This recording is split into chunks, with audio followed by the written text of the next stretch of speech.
the front with, okay, that's interesting. So if we have a look there at Joe White, he's got the green helmet. He's got a Joe, he's got a Joe, an Owen Jenner replica helmet on. I did notice that helmet earlier. And thanks for spotting that, mate, and away we go. Oh, good start by Joe. I'm going to say, Joe, it's very distinctive helmet, and he's made an absolute flyer from the second row. He's actually looking for a bit of an outside pass. Second place, he's going to be leading the sport class, I think, because I think that's Alfie Davidson ahead of him, and yeah, that's good. That is Joe. Really impressive stuff from Joe, and he's one of the lads you've been working with, isn't he? No, I haven't. Haven't you? No. I'm sorry, I thought you'd been giving him a little bit of a helping hand here. No, I'd like to. If he wants to help, I'm there for him. But we've had quite a few chats about bits and pieces. Yeah. And yeah, I mean, he was saying that his qualifying didn't go as he wanted it to, but I mean, his confidence level this year has just gone through the roof, hasn't it? Mate, I mean, it's the old, you know, you win your first one, you realise you can do it. It's like a snowball. Yeah, absolutely. I was kind of, you know, Leighton's another one who might, Logan, sorry, might be another one who might be in the same sort of position after proving to himself he could win a race at Snet there. But yeah, Joe, that was a fantastic start from 6th to 2nd at the first corner. And the only person ahead of him would have been Alfie Davidson. So you can see the frustration of commentating here, can't you? It's really annoying. That grandstand exactly where you don't want it, basically. Absolutely. We do get a little bit of camera action here, and Alfie Davidson, and what a lead he's getting. We're watching him come out of Foggies, tucked in tightly on that Aprilia 660. Adam Jameson, Joe White. Is that Adam? Yes, it is. Wow, Adam's all of a sudden found a pair as well. Yeah, that's a great start from Adam. The former champion, of course. He's well, he's been doing okay, but by his high standards, not as good as he could. And he definitely found his feet around here. As we watch them all go through the Melbourne Loop up towards Goddess, and that is very much Jameson there from White. Davidson leads off, watching the whole field. It's a big old field coming around the Melbourne Loop as the leader is now making his way into the first corner. Sorry, close battle at the back there. Okay, yeah, as I was saying, the leader there is into Redgate as the last of it, just coming out of the Melbourne Loop. So that gives you an idea of how spread out they are if you're listening at home. Obviously, if you're listening at the circuit and you've got people who want to listen at home, go to tsl-timing.com and you can listen to us live. So over the line it was Davidson from Jamison. Look, somebody into the pits, number 61 machine. Unfortunately, that's McMullen, so Fred is out of the race there. Yeah, so it's Davison, Jameson and White. That is the real battle. That's the one we're going to watch, I'm thinking. Then Dowds and Finnis. I tell you what, Toby's getting on well with that Triumph. He's come across the line, quarter of a second behind Del Dowds there. And I think that's Toby's first time out on that particular bike. Ben Brown's made a half-decent start as well. He makes up quite a few places. He comes across the line, fourth of the twins. I've got to discount Davison because he's not scoring points or prizes, so in club terms at least, it is very much between Dowds, Finnis and Brown, and we've got a very close battle between those guys. Mercer's not too far off the money there. He's in third place, but of course he's in a different class. So actually the leaders in the sport class have disappeared off and left Mercer, the pole position man, wanting a little bit there. So back down to the Melbourne Loop we go again, and I can see, is that Jameson? It's Jameson, but Del Dowds has got between Joe White. Yeah. And he, you know, that's the trouble. He needed to go with Adam because Dan Mercer's closing him down. Yeah. So I think he's hopefully he's got a pit bull to tell him what's going to happen.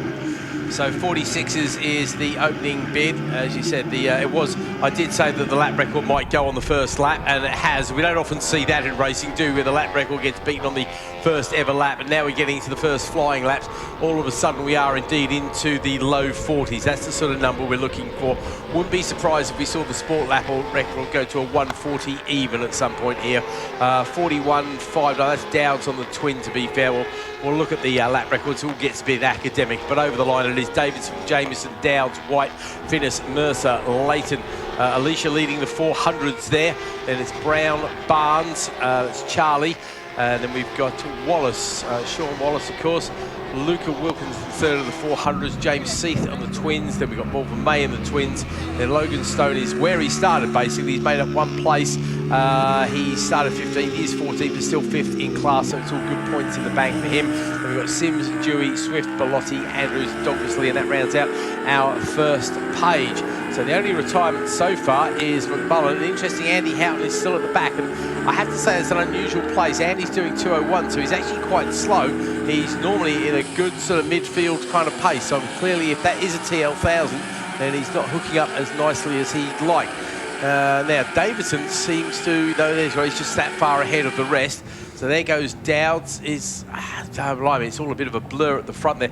Tell the one who, the most distinctive one actually, is Joe White there with the Owen Jenner helmet, actually, because that really sticks out, doesn't it? Yeah. And of course, young Joe is a graphic design person, so I guess he's put the graphics on the helmet himself there, as he's more than wont to do. Here comes that battle in the lead, though, of the sport, and also, see, this is the problem, to be fair, for both of them. They don't need to beat each other, do they? Jamison and Dowds, they're smart guys. They will know that they don't have to beat that other rider alongside them. They'll know who they are. But yeah, in real world, in the real world, that ain't going to happen. Yeah, the brain gets well and truly left in the toolbox, doesn't it? It's a bike in front of you, I'm getting past it. Exactly. That it really does not matter. It's easy to say to people, ride with your head.